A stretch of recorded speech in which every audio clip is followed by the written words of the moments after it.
सख्त कार्रवाई होनी चाहिए उनके ऊपर। ऐसी कार्रवाई होनी चाहिए कि 1-2 टके के आतंकवादी भारत सरकार को चैलेंज करके चले गए। मेरी बहू से कहा कि मोदी को बता देना, मैं तुझे नहीं मार रहा हूं। सरकार को ऐसी कार्रवाई करनी चाहिए कि वो 7 पुस्तक तक भूल जाए किसी को मारना। मेरा बेटा और बहू बैठे थे, स्नैक्स वगैरह खा रहे थे, पीछे से आए ये आतंकवादी और इन्होंने पूछा हिंदू हो कि मुसलमान हो। तो उन्होंने जैसे हिंदू बोला है वैसे तुरंत गोली मार दी सर पे।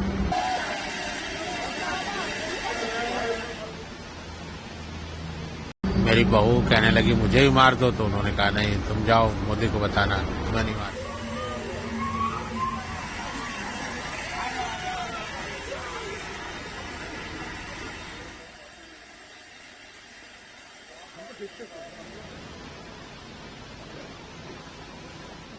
सख्त कार्रवाई होनी चाहिए उनके ऊपर।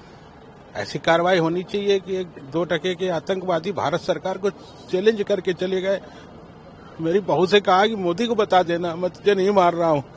सरकार को ऐसी कार्रवाई करनी चाहिए कि वो 7 पुस्तक तक भूल जाए किसी को मारना। आई विटनेस नहीं है, हम लोग पहलगाम में नीचे रुक गए थे, बच्चे लोग ऊपर गए थे।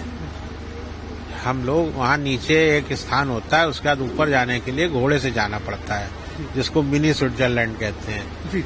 तो वहाँ जाने के लिए 7 किलोमीटर घोड़े से ऊपर चढ़ाई चढ़नी पड़ती है। तो हम लोग ऊपर नहीं गए थे, हम लोग नीचे बैठे थे रेस्टोरेंट में और बच्चों को भेज दिया था। बच्चे मतलब मेरा बेटा, बहू और बहू की बहन, ये सब लोग गए थे।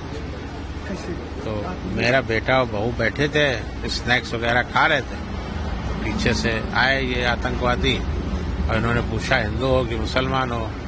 तो उन्होंने जैसे हिंदू बोला है वैसे तुरंत गोली मार दी सर पे। मेरी बहू कहने लगी मुझे भी मार दो, तो उन्होंने कहा नहीं तुम जाओ मोदी को बताना, मैं नहीं मारेंगे। और फिर उसके बाद बाकी लोगों को गोलियां चलाई को, और फिर और आ गए। तो तब तक ये लोग भागे जान बचा के किसी तरह ये लोग। ये हुआ। कितने लोग थे हथियार से लैस? कितने लोग आए?